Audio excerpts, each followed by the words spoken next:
Bonjour, bienvenue dans votre magazine de l'innovation. C'est parti pour une nouvelle semaine de découvertes et de questions autour de l'actualité du numérique. Alors, vous aurez peut-être suivi cette annonce de l'arrivée sur iPhone et iPad du jeu Fortnite. Eh bien, ce lancement sera un peu particulier puisque pour qu'il soit possible, la plateforme qui l'embarque, la plateforme de Nvidia, doit contourner les restrictions d'Apple. Alors Alain Staron, artisan de la disruption, nous dira ce qu'il en pense. Et puis, au cœur de cette émission, nous plongerons dans le monde des réalités immersives, réalité virtuelle, réalité augmentée, nouvelle présence virtuelle. Quelles sont ces applications qui se développent, avec quelle pertinence et quel avenir nous prépare-t-elle? Nous en débattrons avec 3 spécialistes du secteur. Et puis nous explorerons le génie de la nature, comme tous les lundis, source d'inspiration pour le biomimétisme, notamment dans le domaine de la chimie. Avant de conclure par une innovation qui pourrait s'imposer dans les hôpitaux avec un spray capable de transformer n'importe quel petit objet en robot dirigé. Voilà qui est très intriguant, n'est-ce pas?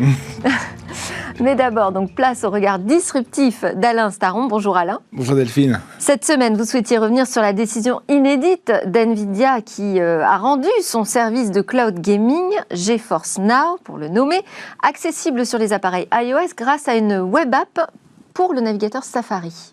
Oui, alors cette annonce, c'est un bêta-test. Si vous essayez, vous allez voir que ça ne marche pas encore très très bien. Oui. Mais enfin, la course est partie. La course est lancée. Nvidia, c'est une boîte qui a été créée en 1993 et qui fait des processeurs et coprocesseurs graphiques. Donc c'est eux qui font les cartes de jeux bien connues que les joueurs connaissent bien pour mettre dans les PC.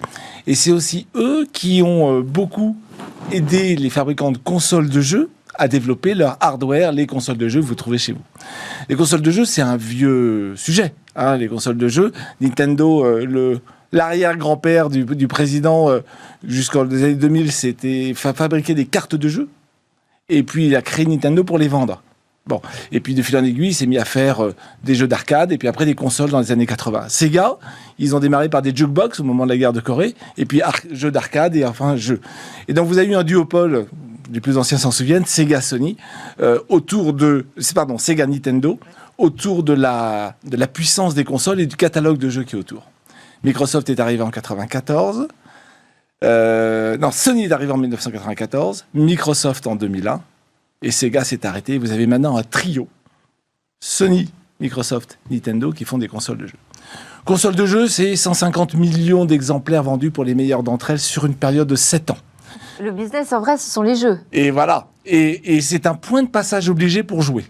Moi, je bossais dans cet univers autour des années 80, 90, et on se demandait est-ce que les consoles vont perdre par rapport au PC, puisque le PC finalement fait la même chose, et Nvidia fait des cartes graphiques aussi dans les PC. Et résultat des courses, à partir des années 2000-2010, on s'est rendu compte que le grand gagnant n'était ni le PC, ni la console, mais le téléphone. Aujourd'hui, 40%. On passe 4 fois plus de temps à jouer sur un téléphone que sur une console ou un PC. La question devient, puisque je peux contourner ma console, à quoi sert-elle ?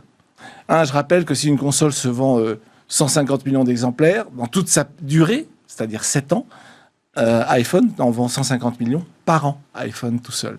Donc on a envie de dire que les jeux sont faits, sauf que sur un téléphone, on ne peut pas bien jouer parce que la puissance de calcul, même si Apple est très fort là-dessus, n'est pas à la hauteur. D'où le chemin naturel de dire je vais faire du cloud gaming. Et cloud gaming, c'est je mets la puissance de calcul dans le cloud, et donc à ce moment-là, je peux jouer avec mon téléphone en allant chercher des ressources dans le cloud. Sauf que si vous voulez, avec votre téléphone, aller dans le cloud, il faut demander l'autorisation à Apple. C'est 30%. Alors, si on parle d'Apple, effectivement, sur iOS, il y a un App Store. Et en fait, un des problèmes, vous allez nous expliquer quelles sont les restrictions imposées par Apple, mais un des problèmes, c'est que pour valider une application, il faut que ce soit une application égale un jeu, un service. Or là, quand on parle de plateforme de cloud gaming, c'est l'accès à plein de jeux, potentiellement. Alors déjà, je voudrais ne pas pointer du doigt Apple en particulier, parce que Google fait exactement le même travail. Vous avez l'App Store chez Apple, vous avez le Play Store chez Google. Dans les deux cas, si vous voulez publier une application, c'est un peu plus simple sur Play Store parce que la technique est moins compliquée, mais financièrement, ça coûte aussi 30% non seulement de l'achat du jeu, mais de tous les achats qu'on appelle in-game. Vous vous rendez compte? Epic Games, pour ne pas le nommer, donc avec Fortnite, qui a quand même plus de 300 millions de joueurs, fait son revenu, jusqu'à très récemment, faisait son revenu exclusivement, en vendant le jeu et en vendant des accessoires. Sur chaque accessoire vendu, Apple prenait 30%. Google? Apple prenait 30%, Google prend 30% aussi. Ok. Donc sur le modèle économique, effectivement, on a le même type de comportement entre Android et iOS. En revanche, le GeForce Now, il est disponible sur Android, c'est beaucoup plus simple que sur iOS. Voilà, alors, donc la difficulté, dites-nous Alain. La difficulté, c'est effectivement... donc d'abord, première chose, au mois d'août, Epic Games a dit « J'en ai marre, je vends mes accessoires sans passer par l'achat in-app d'Apple ». Ça n'a pas du tout plu à Apple. Apple a supprimé Fortnite de l'App Store. Donc, les joueurs de Fortnite ne peuvent plus mettre à jour, ils peuvent toujours jouer, ils ne peuvent plus mettre à jour leur jeu favori sur donc, iPhone, iPad. C'est fini. C'est fini. Il y a un procès en cours. Il y a un procès en cours. Apple a perdu la partie du procès qui disait que tous les développeurs qui utilisaient la même technique qu'Epic Games étaient bannis également. Donc ça, quand même, c'était un peu fort de café. Ils sont obligés de les réintégrer. Donc maintenant, c'est concentré sur Epic Games, qui est vraiment l'entreprise dont Apple ne veut plus entendre parler parce qu'ils ont contrevenu à leur contrat. Donc le juge dit, il y a un contrat. Epic Games, vous n'avez pas respecté le contrat. C'est normal qu'Apple vous supprime. Maintenant, vous vous battez sur la position dominante, etc. On verra mi-2021. Donc, il y a encore beaucoup d'eau à couler sous les ponts. Qu'est-ce qu'on peut faire dans ces cas-là? On a parlé du cloud gaming. Finalement, si je mets mon hardware dans le cloud, je peux accéder au hardware depuis n'importe quel appareil. Ne se pose plus que la question de la porte d'entrée. Soit je prends l'App Store ou le Play Store, soit je prends le navigateur Internet. C'est gratuit, Internet.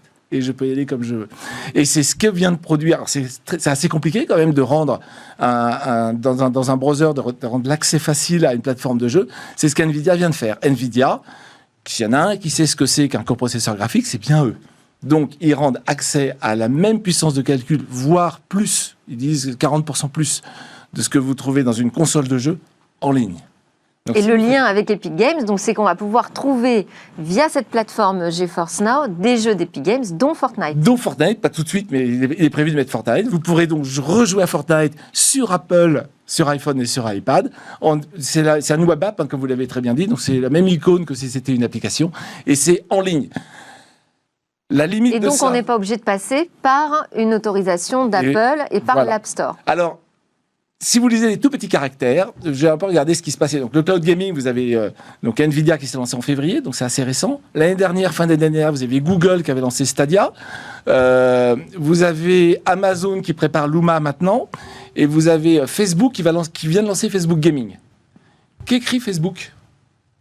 Il dit, je lance Facebook Gaming, c'est une appli, etc. C'est aussi une web app, mais je ne la mets pas sur Apple. Et je ne la mets pas en Safari. Et sur le site de Facebook, vous avez un lien qui vous renvoie sur les conditions générales d'Apple, dans lequel il est expliqué que vous devez respecter les règles commerciales d'Apple. iOS, hein. iOS, oui.